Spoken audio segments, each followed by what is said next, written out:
Pioneer ഈ ഒരു ബ്രാൻഡിൻ്റെ പേര് നമുക്കിന്നും ഒരു നൊസ്റ്റാൾജിയാണല്ലേ. കാരണം പണ്ട് നമ്മുടെ നാട്ടിലുണ്ടായിരുന്ന കാറുകളിലേക്ക് ഫ്രണ്ട് പാനൽ ഊരിയെടുക്കുന്ന കാർ സ്റ്റീരിയോകൾ ഓർമ്മ ഉണ്ടാവുമല്ലോ, അത് പയനിയറിൻ്റെ ആയിരുന്നു. അതുപോലെ ലോകത്ത് ആദ്യമായിട്ട് ഡോൾബി ഡിജിറ്റലുള്ള AV റിസീവർ പുറത്തിറക്കിയതും പയനിയർ ആയിരുന്നു. അങ്ങനെ 1938 സ്ഥാപിതമായ പയനിയറിൻ്റെ 2 AV റിസീവറുകളാണ് നമ്മൾ ഇന്ന് ഈ ഒരു വീഡിയോയിലൂടെ പരിചയപ്പെടാൻ പോകുന്നത്. അപ്പോൾ AV റിസീവറുകൾ എന്തിനു ഉപയോഗിക്കുന്നുവെന്ന് പലർക്കും ഇന്ന് അറിയില്ല എന്ന് എനിക്ക് കമൻറ്റുകളിലൂടെ മനസ്സിലാവുന്നുണ്ട്.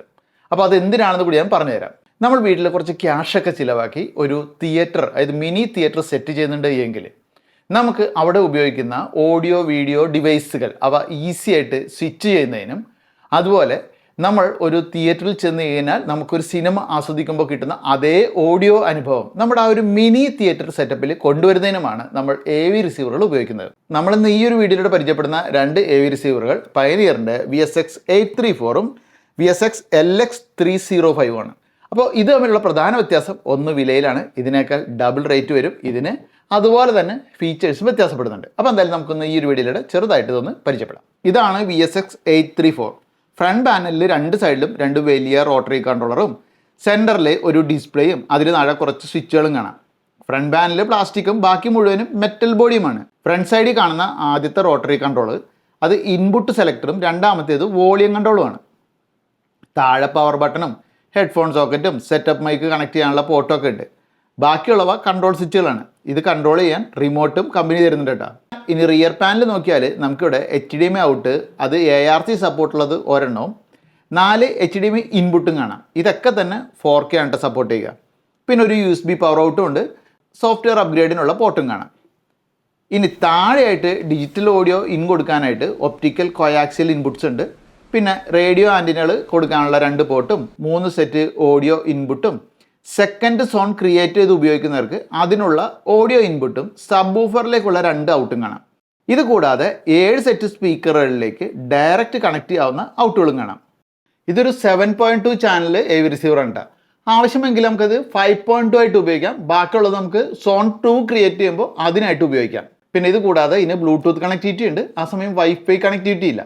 155 വാട്ട് ഔട്ട്പുട്ടാണ് ഓരോ ചാനലിനും കമ്പനി അവകാശപ്പെടുന്നത്. ഇതിൽ സപ്പോർട്ട് ചെയ്യുന്ന ടെക്നോളജികൾ ഏതൊക്കെയെന്ന് വെച്ച് കഴിഞ്ഞാൽ Dolby Atmos height virtualizer, Dolby true HD, Dolby digital plus എന്നിങ്ങനെയൊക്കെ തന്നെ ഇതിൽ സപ്പോർട്ടുണ്ട്. അതുപോലെ തന്നെ DTSXൻ്റെയും സപ്പോർട്ടുണ്ട്. DTS Neural X, DTS Virtual X ഇവയുടെ ഒക്കെ സപ്പോർട്ടുണ്ട്. അതുപോലെ തന്നെ HDR10 സപ്പോർട്ടുണ്ട്, HLG സപ്പോർട്ടും ഉണ്ട്. ഇനി നമുക്ക് VSX LX 305 പരിചയപ്പെടാം. VSX 834നെ അപേക്ഷിച്ചിട്ട് കുറച്ചുകൂടി ഹൈറ്റ് കൂടിയ മോഡലാണിത്. ഫ്രണ്ട് സൈഡ് നോക്കിയാൽ സെയിം എന്ന് തോന്നുമെങ്കിലും ഫ്രണ്ട് സൈഡിൽ ഒരു USB പോർട്ടും ഓഡിയോ ഇൻപുട്ട് സോക്കറ്റും HDMI ഇൻപുട്ടും ഇതിൽ കൂടുതലായിട്ട് കാണാം. ഫ്രണ്ട് പാനലിൽ പ്ലാസ്റ്റിക്കും ബാക്കിയെല്ലാം മെറ്റൽ തന്നെ ഇതിലും. റിയർ സൈഡ് നോക്കിയാൽ കുറേ മാറ്റങ്ങൾ നമുക്കിവിടെ കാണാം. ഇതിൽ പ്രധാനമായിട്ടും കാണുന്ന മാറ്റങ്ങൾ ഇതിൽ 2 വൈഫൈ ആൻറ്റിന കൂടി ഇവിടെ കാണാം. പിന്നെ HDMI ഔട്ട്പുട്ട് 2 ഉണ്ട്. അത് രണ്ടും 8K സപ്പോർട്ടുള്ളതാണ്.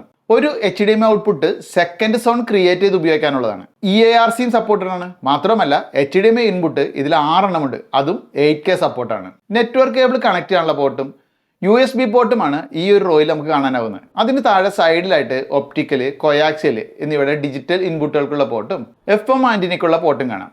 Remote control, IR in out, 12 volt trigger out എന്നിവ മറ്റൊരു സെക്ഷനിലുണ്ട്. ഇനി ഡയറക്റ്റ് സ്പീക്കർ ഔട്ടുകൾ നോക്കിയാൽ നമുക്കിവിടെ ഫ്രണ്ട് 2 ചാനൽ, അതുപോലെ centre 1, surround channel 2 height channel 2 rear channel 2 എന്നിങ്ങനെ 9 ചാനൽ ഔട്ട്പുട്ട് കാണാം. സബ് ഊഫറിനായിട്ട് 2 പ്രീ ഔട്ടാണുള്ളത്. കൂടാതെ സെക്കൻഡ് സോണിനും 2 സബ് ഊഫർ പ്രീ ഔട്ട് ഉണ്ട്. 5 സെറ്റ് ഓഡിയോ ഇൻപുട്ടും ഇതിലുണ്ട്.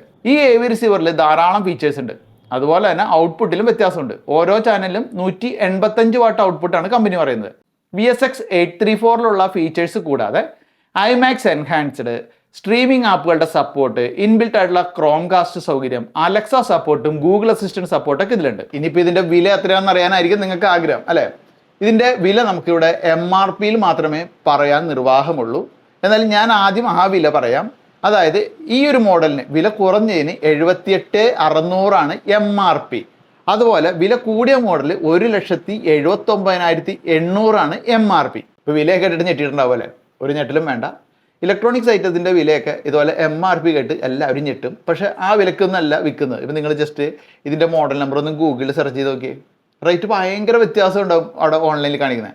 അപ്പോൾ ആ ഓൺലൈൻ പ്രൈസിനേക്കാളും നല്ലൊരു ഡിസ്കൗണ്ടിലായിരിക്കും നിങ്ങൾക്ക് ഇത് ലഭിക്കുക. അപ്പോൾ അതിന് നിങ്ങൾ ചെയ്യേണ്ടതെന്ന് വെച്ച് കഴിഞ്ഞാൽ ഞാനിവിടെ വാട്സാപ്പ് നമ്പർ കൊടുക്കുന്നുണ്ട്. AV ഡിജിറ്റൽ എന്ന് പറയുന്ന നമ്മുടെ തിരുവനന്തപുരത്തുള്ള ഇതിൻ്റെ ഡീലറാണ്, ഓതറൈസ്ഡ് ഡീലറാണ്. 18 മാസം ഇതിന് വാറണ്ടി തരുന്നുണ്ട് അവർ. അപ്പോൾ നല്ലൊരു ഡിസ്കൗണ്ടിൽ അവിടെ നിങ്ങൾക്ക് ലഭിക്കുമെന്നതിനോടൊപ്പം നിങ്ങൾ ഇതിനോടൊപ്പം വേറെ എന്തെങ്കിലും പ്രൊഡക്റ്റുകൾ, ഇപ്പോൾ നിങ്ങൾ വീട്ടിലൊരു തിയേറ്റർ സെറ്റ് ചെയ്യുന്നുണ്ടെങ്കിൽ അതിന് നിങ്ങൾക്ക് ഇതുപോലത്തെ റിസീവർ മാത്രമല്ല, ചിലപ്പോൾ പ്രൊജക്ടർ ആവശ്യമായിട്ട് വരും, സ്പീക്കറുകൾ ആവശ്യമായിട്ട് വരും. അതൊക്കെ ടോപ്പ് ബ്രാൻഡുകൾ, അതായത് ഇൻ്റർനാഷണൽ ബ്രാൻഡുകൾ. അപ്പോൾ അത്തരത്തിലുള്ള ബ്രാൻഡുകളുടെ പ്രൊഡക്റ്റുകൾക്ക് ആവശ്യമാണെങ്കിൽ അതിനോടൊപ്പം എടുക്കുമ്പോൾ സമയത്ത് നിങ്ങൾക്ക് നല്ലൊരു രീതിയിൽ വീണ്ടും ഡിസ്കൗണ്ട് കിട്ടും. അപ്പോൾ എന്തായാലും അവരെ ബന്ധപ്പെട്ടാൽ മതി, നമ്പർ അവിടെ കൊടുക്കുന്നുണ്ട്.